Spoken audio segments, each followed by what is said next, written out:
আসসালামু আলাইকুম।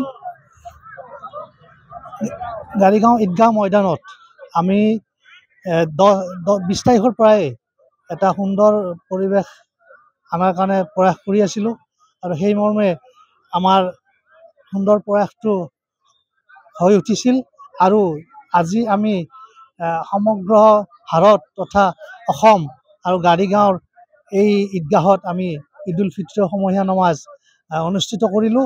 সুন্দৰ বাতাবৰণ, প্ৰায় 10,000ৰ ওপৰৰ মানুহৰ এটা জামাত আজি অনুষ্ঠিত হৈ গ'ল। এই চেগতে অসমবাসী ৰাইজলৈ এটাই অনুৰোধ জনাম যেন আমাৰ মাজত সকলো ধৰণৰ মিলা প্ৰীতি ভাতৃত্ববোধ সদায় থাকে আৰু অসমখনৰ সমৃদ্ধিশালী হয়, তাকে কামনা কৰি গাড়ীগাঁও ঈদগাহ কমিটিৰ তৰফৰ পৰা আমি অসমবাসী ৰাইজলৈ পবিত্ৰ ঈদ উল ফিতৰৰ শুভেচ্ছা জ্ঞাপন কৰিছোঁ। তথা আমাৰ লগত সকলো সময়তে জড়িত থকা মিডিয়া কৰ্মীসকলকো আমি অন্তৰৰ ফালৰ পৰা ঈদৰ শুভেচ্ছা জনাইছোঁ আৰু তেখেতসকলৰ ছাকচেছফুল এটা লাইফ আমি আজি এই চেগতে কামনা কৰিছোঁ। ধন্যবাদ। আমি এমাহ এই ৰজব ব্ৰত পালন কৰাৰ পিছত ৰমজান ঈদৰ কাৰণে আজি গাড়ীগাঁও ঐতিহাসিক ঈদগাহ ময়দানত আমি সমবেত হৈ 2 ৰাকাত ৱাজিব নামাজ সম্পন্ন কৰিলোঁ আৰু আমি প্ৰায় 15-20 হাজাৰ মানুহে আজি একেলগে আমি নামাজ সম্পন্ন কৰিছোঁ আৰু বৰ শান্তিপূৰ্ণভাৱে আমাৰ নামাজ সম্পন্ন হৈছে আৰু আমি এই নামাজতে আমি কামনা কৰিছোঁ যাতে অসম তথা উত্তৰ পূৰ্বাঞ্চল তথা ভাৰত বা বিশ্ববাসী যাতে শান্তি আহে তাৰ কামনা কৰিছোঁ আৰু অসমতো বিভিন্ন জনগোষ্ঠী আৰু বিভিন্ন ধৰ্ম ভাষাভেদে যাতে শান্তিৰে থাকিব পাৰে তাৰ কাৰণে দোৱা কৰিছোঁ।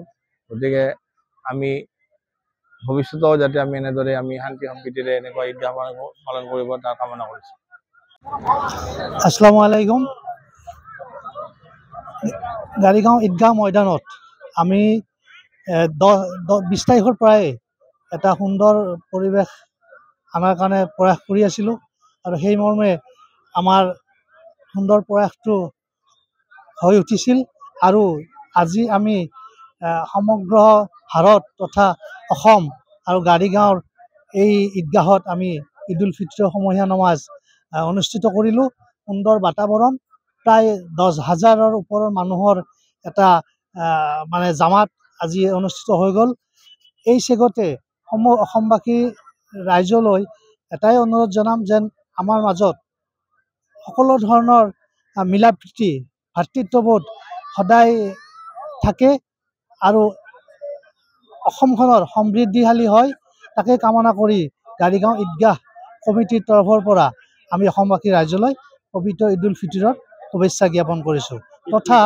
তথা আমাৰ লগত সকলো সময়তে জড়িত থকা মিডিয়া কৰ্মীসকলকো আমি অন্তৰৰ ফালৰ পৰা ঈদৰ শুভেচ্ছা জনাইছোঁ আৰু তেখেতসকলৰ ছাকচেছফুল এটা লাইফ আমি আজি এই চেগতে কামনা কৰিছোঁ। ধন্যবাদ।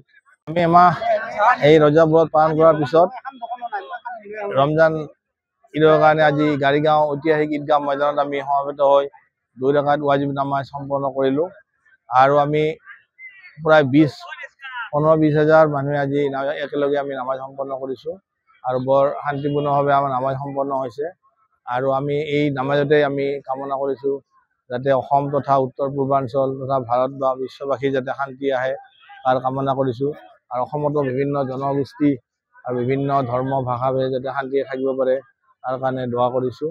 গতিকে আমি ভৱিষ্যতেও যাতে আমি এনেদৰে আমি শান্তি সম্প্ৰীতিৰে এনেকুৱা ঈদগাহ পালন কৰিব তাৰ কামনা কৰিছোঁ।